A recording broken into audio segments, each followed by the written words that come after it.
What happens when an undercover lawyer defends an accused thief? A courtroom drama unfolds where truth and justice collide in ways no one could predict. Let's dive to see how one man's journey for redemption changes everything. In the bustling city of Everfield, where skyscrapers pierced the clouds and streets buzzed with life, there lived a man named Harold Finchley. He wasn't your ordinary attorney. With his sharp mind and compassionate heart, Harold had spent years navigating the complex world of law. Yet, he stood apart from other lawyers because he believed every soul deserved a second chance, even those society deemed unworthy. Harold's journey began not in the hallowed halls of prestigious law schools, but on the gritty streets of Everfield. Growing up in a neighborhood where hope often felt like a distant dream, he understood the struggles that led people down dark paths. His tall frame carried the weight of countless cases, yet his piercing blue eyes always held a glimmer of belief in humanity. Dressed in a charcoal gray suit that seemed to whisper professionalism, Harold moved through life with purpose. His voice carried authority, yet it was laced with kindness that made even the hardest hearts soften. Every morning, as the sun rose over the city skyline, Harold would walk through the crowded streets, nodding to familiar faces. He wasn't just another face in the crowd. He was someone who remembered names, stories, and the little details that mattered. People trusted him, not because of his impressive credentials or expensive watch, but because they saw in him someone who truly cared. To many, Harold Finchley was more than a lawyer. He was a beacon of hope in a world that sometimes seemed too harsh to believe in second chances. It was during one such morning walk that Harold stumbled upon a case that would test his beliefs and change his life forever. The city buzzed with whispers about a man named Victor Grady, accused of stealing from the very community that had raised him. As Harold listened to the murmurs, something stirred within him, a call to action, a chance to prove that even the most broken lives could be mended. Little did he know, this case would lead him down a path filled with unexpected twists and revelations that would challenge everything he thought he knew about justice, truth, and the human spirit. Victor Grady sat alone in his small apartment, staring at the cracked ceiling above his head. The room smelled faintly of mildew and old wood, a reminder of the years he'd spent living paycheck to paycheck. At 42, Victor had seen better days. Once a promising young man with dreams of owning his own business, life had taken a different turn.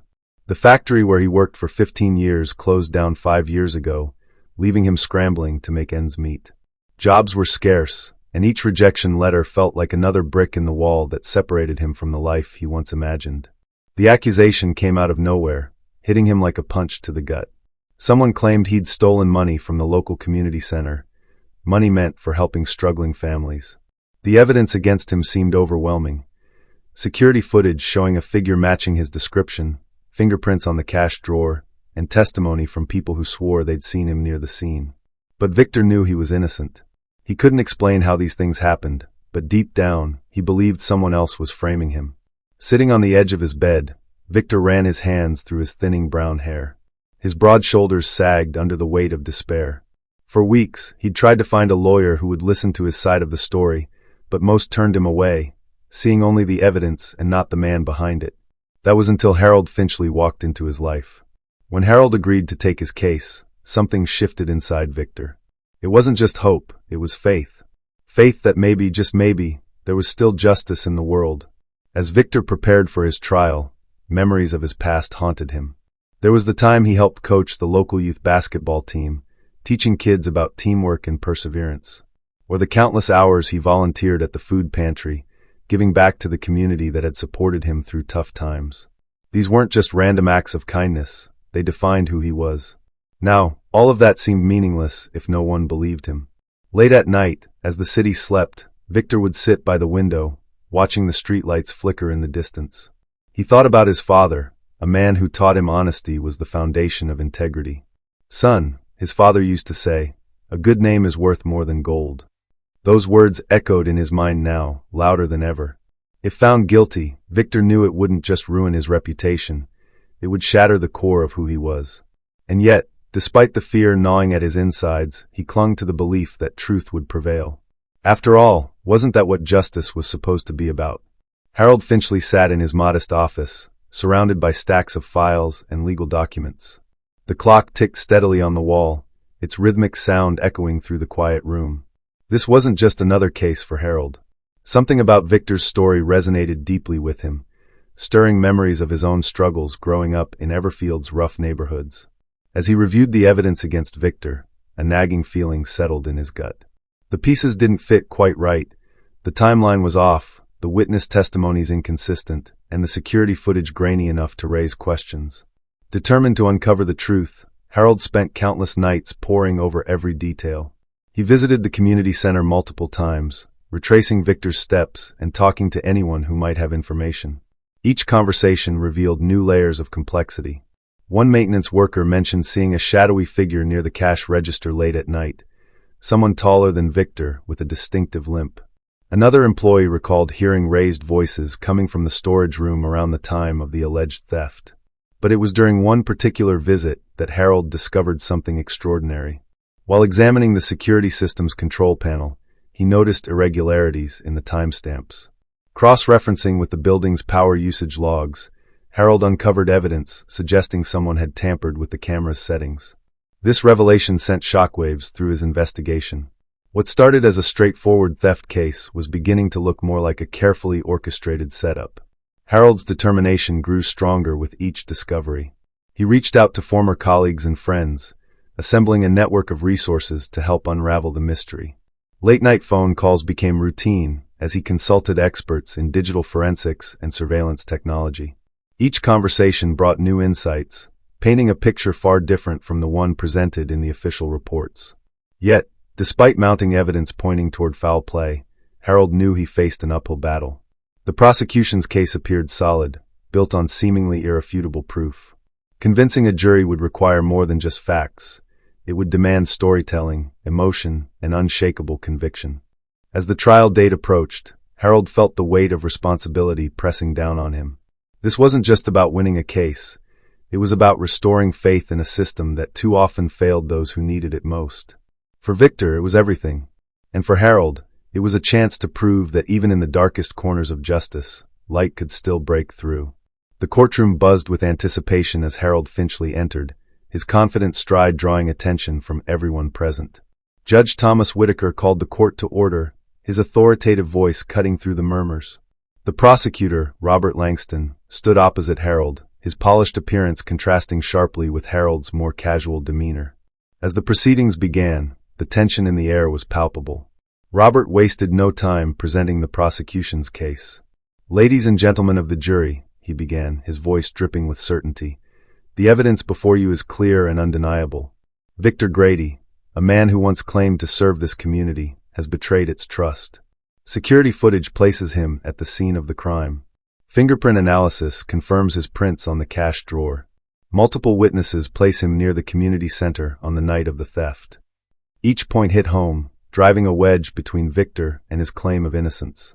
The jury nodded solemnly, their expressions reflecting growing doubt. Harold watched silently, his mind racing. He knew the prosecution's case was strong, but also fragile. If shaken hard enough, it could crumble. When Robert finished, the judge turned to Harold. "Mr. Finchley, you may begin your defense." Standing slowly, Harold addressed the jury with a calm yet commanding presence. "Fellow citizens," he began, his voice steady, "truth is not always as simple as it appears. Today, we gather here to examine not just the evidence, but the context surrounding it. Yes, the prosecution presents compelling arguments. But I ask you to consider this. Could the evidence itself be misleading? Could someone else have manipulated circumstances to frame an innocent man?" He paused, letting his words sink in. The courtroom fell silent, every eye fixed on him. "Let me tell you about Victor Grady," Harold continued, his tone softening. "A man who gave tirelessly to this community, who coached our children's sports teams, who volunteered countless hours feeding the hungry. Is this really the profile of a thief? Or is it possible that someone sought to destroy his reputation, perhaps out of jealousy or revenge?" As Harold spoke, he skillfully dismantled each piece of evidence. The security footage? Questionable angles and inconsistent lighting. The fingerprints? Found alongside those of several other employees, suggesting contamination. The witness testimonies? Based on fleeting glimpses rather than concrete observations. By the end of his opening statement, the jury's earlier certainty had begun to waver. The cross-examination phase proved equally intense. Harold grilled each prosecution witness, exposing cracks in their testimonies. One witness admitted seeing Victor only briefly, while another confessed to being distracted at the crucial moment. When Harold called his first expert witness, a renowned digital forensics specialist, the courtroom atmosphere shifted dramatically. Dr. Michael Carter explained the technical aspects of camera tampering in layman's terms, demonstrating how timestamps could be altered and images manipulated. The jury listened intently, their faces reflecting growing skepticism. Throughout the day, Harold maintained his composure, never raising his voice but always speaking with conviction. Each argument he made built upon the last, creating a compelling narrative of injustice and conspiracy. As the sun set outside the courthouse windows, casting long shadows across the room, Harold delivered his closing remarks. "Justice," he declared passionately, "is not about proving guilt beyond doubt. It's about ensuring that no innocent person suffers for crimes they did not commit. Today, I ask you to look beyond the surface, to seek the truth, no matter how uncomfortable it may be. Because if we fail Victor Grady today, we fail ourselves as a society committed to fairness and integrity." The jury retired to deliberate, carrying with them not just the evidence, but the weight of Harold's impassioned plea. Outside the courtroom, Victor sat quietly, his heart pounding with hope and fear. Harold placed a reassuring hand on his shoulder, offering a smile that conveyed both confidence and empathy. The verdict would come soon, but already something profound had shifted in the room. A collective realization that truth was more complex, and justice more elusive, than any of them had imagined. As the jury deliberated late into the evening, Harold returned to his office, replaying the day's events in his mind. Despite his outward confidence, doubts crept in. Had he done enough? Was the evidence sufficient to sway 12 minds burdened with reasonable doubt? Sitting at his desk, Harold stared at a photograph of his younger self standing proudly outside the same courthouse, reminder of why he chose this path. Justice wasn't just about winning cases. It was about making a difference in lives shattered by circumstance. His thoughts were interrupted by a knock at the door. Standing there was Marcus Hale, a private investigator Harold had hired to dig deeper into the case. Marcus's weathered face bore an expression of urgency. "Harold," he said, his voice low but charged with excitement, "I think I've found something big." Marcus stepped inside, pulling out a folder stuffed with documents. "Remember that maintenance worker you talked to?" he asked, spreading papers across Harold's desk. "Turns out he's been having financial troubles lately. Big gambling debts. And guess who recently paid off those debts? None other than Roger Banks, the community center's treasurer." Harold's eyes widened as Marcus continued. "It gets worse. I traced bank transactions, showing large sums of money, moving through Roger's accounts around the time of the alleged theft. Plus, I got hold of security guard shift schedules. Roger was covering for another guard that night, which isn't standard procedure. Oh, and get this, he owns a pair of walking boots with a distinct tread pattern matching footprints found near the cash register." The implications sank in heavily. If true, this wasn't just a case of mistaken identity. It was a deliberate setup orchestrated by someone close to Victor. Harold leaned back in his chair, processing the information. "Why would Roger do this?" he asked aloud. "Revenge," Marcus replied simply. Apparently, Victor caught Roger embezzling small amounts from the center's funds months ago. Instead of reporting it, Victor confronted him privately, giving him a chance to repay the money quietly. Seems Roger took it personally. The pieces finally clicked into place. Roger, feeling threatened and humiliated, had framed Victor to eliminate the threat while covering his own tracks. It explained the tampered security footage, the planted fingerprints, and the carefully constructed alibi designed to cast suspicion on Victor. Harold felt a surge of adrenaline mixed with anger. This wasn't just about clearing Victor's name anymore. It was about exposing corruption within the very institution meant to serve the community. With renewed determination, Harold prepared to bring these new findings to court. He knew the stakes were higher now. Not just Victor's freedom, but the integrity of the entire justice system hung in the balance. As dawn broke over the city, Harold headed back to the courthouse, ready to confront Roger Banks and reveal the truth that had been hidden in plain sight. Today would be the day justice truly prevailed, or so he hoped. The next morning, the courtroom buzzed with anticipation as Harold Finchley presented his bombshell revelation. Standing before the jury, his voice carried the weight of absolute certainty. "Ladies and gentlemen," he began, holding up the folder containing Marcus's findings, "what you are about to hear will change everything you thought you knew about this case. We stand here today not merely to defend Victor Grady, but to expose a sinister plot by someone who abused their position of trust. Step by step, Harold laid out the evidence against Roger Banks, the community center's treasurer. Using clear, concise language, he explained how Roger had fabricated the entire theft scenario to protect his own illegal activities. The jury listened intently as Harold described the financial records showing suspicious transactions, the security guard's schedule alterations, and the distinct boot tread patterns matching Roger's footwear. Each piece of evidence landed like a hammer blow, dismantling the prosecution's case brick by brick. When Harold called Roger to the stand, the courtroom atmosphere shifted dramatically. Under Harold's relentless questioning, Roger's carefully constructed facade began to crack. "Mr. Banks," Harold asked calmly, "can you explain why your financial records show deposits totaling the exact amount reported missing from the community center?" Roger stammered, sweat beading on his forehead. "And what about the security guard schedule changes? Why did you cover for another guard on the night in question?" As Roger's answers grew increasingly evasive, the jury's expressions hardened. The final blow came when Harold produced surveillance footage from a nearby ATM, showing Roger withdrawing large sums of cash shortly before the alleged theft. Confronted with undeniable proof, Roger's resolve finally broke. I needed the money," he admitted weakly, his voice barely audible. "Victor was going to expose me. I panicked." The courtroom erupted in murmurs as the truth unfolded. Judge Whitaker quickly restored order, reminding everyone to maintain decorum. Turning to the jury, Harold delivered his closing argument with powerful emotion. "You've heard the truth today," he declared, his voice trembling with passion. "Not just about who committed the crime, but about the lengths some will go to protect their secrets. Let this case remind us all that justice demands more than blind trust in appearances. It requires courage to seek the truth, no matter how painful it may be." As the jury retired once again to deliberate, the weight of the revelation settled over the courtroom. For Victor Grady, sitting beside Harold, the sense of vindication was almost overwhelming.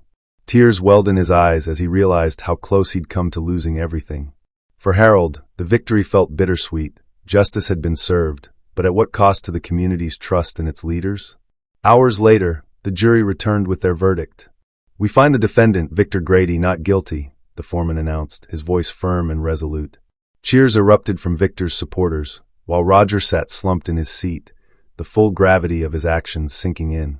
As Judge Whitaker scheduled further proceedings against Roger, the courtroom emptied slowly, leaving behind a sense of closure and caution for all involved. In the aftermath of the trial, Victor Grady emerged a changed man. No longer just the accused thief, he became a symbol of resilience and redemption. The community rallied around him, recognizing the strength it took to face such adversity with dignity intact. Harold Finchley's reputation soared, not just as a skilled attorney, but as someone who truly believed in the power of justice to transform lives. Yet, beneath the celebrations and accolades, both men carried scars that would never fully heal. Victor returned to his apartment that night, stepping cautiously through the familiar doorway. The room felt different now, lighter somehow, as if the oppressive weight of doubt had lifted. Sitting at his small kitchen table, he penned a letter to his father, though he knew the words would never reach their intended recipient. "Dad," he wrote, his handwriting shaky, "you were right. A good name is worth more than gold. Mine survived, but only because others believed in me when I couldn't believe in myself." Meanwhile, Harold sat alone in his office, staring at the empty chair where Victor had sat so many times during their preparation sessions. The victory tasted sweet, yet tinged with sadness. He thought about all the victors out there, men and women fighting battles unseen, hoping against hope for justice in a world that often seemed stacked against them. Motivated by this renewed perspective, Harold resolved to expand his efforts beyond individual cases. He began organizing workshops aimed at educating communities about legal rights and safeguards against wrongful accusations. Weeks later, an unexpected twist emerged that would alter both men's lives once again. A journalist named Andrew Carson published an exposé detailing systemic corruption within Everfield's nonprofit organizations. The article cited Harold's work on Victor's case as the catalyst for uncovering broader issues affecting numerous institutions. Suddenly, Harold found himself thrust into the spotlight as a champion for accountability and transparency.